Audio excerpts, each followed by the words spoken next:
Deus permite a guerra, mas não é o que ele planejou desde o princípio.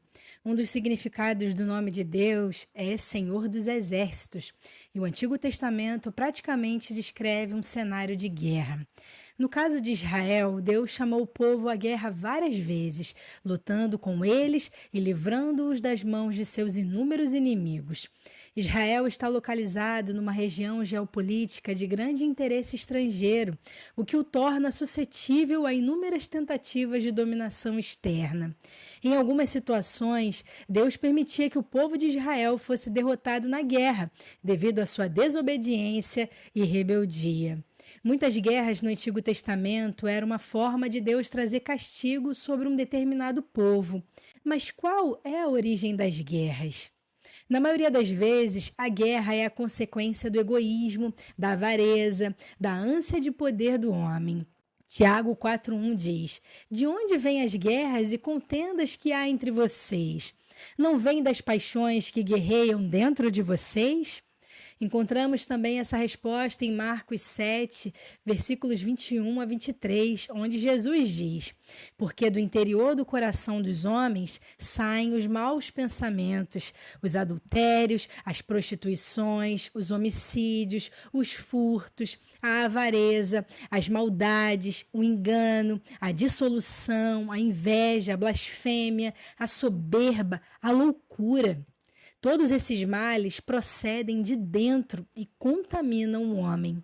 Não existe a menor chance de termos paz mundial neste século sem a presença de Jesus como Rei dos Reis e Senhor dos Senhores.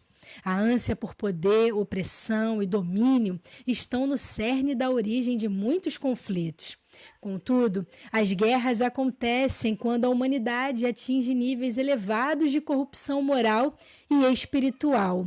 Jesus disse em Mateus 24 que era necessário que as guerras acontecessem. O Novo Testamento mostra que as guerras geravam grande perseguição contra os cristãos.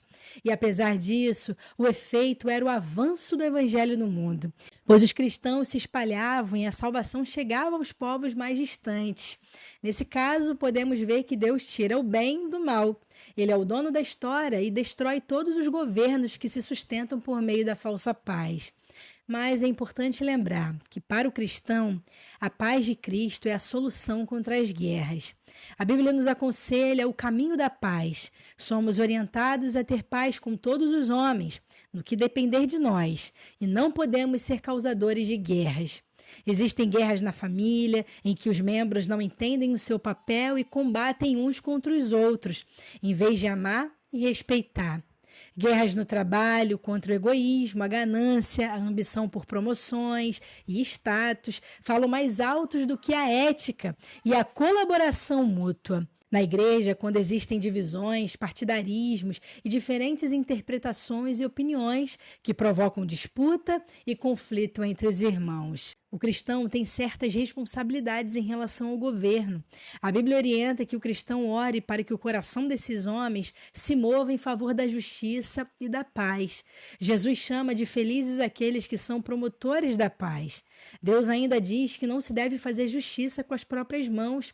A ele pertence a vingança. É ele quem retribui o mal. Outro conselho importante é vencer o mal com o bem. Devemos orar pela paz até mesmo com os nossos inimigos. Jesus disse: ame os seus inimigos e orem por aqueles que vos perseguem. Mas é importante estarmos conscientes de que sempre haverá conflitos onde o pecado reina. Vós ouvireis falar de guerras e rumores de guerras. Todavia, não vos assusteis, porque é necessário que tais coisas ocorram, mas ainda não é o fim.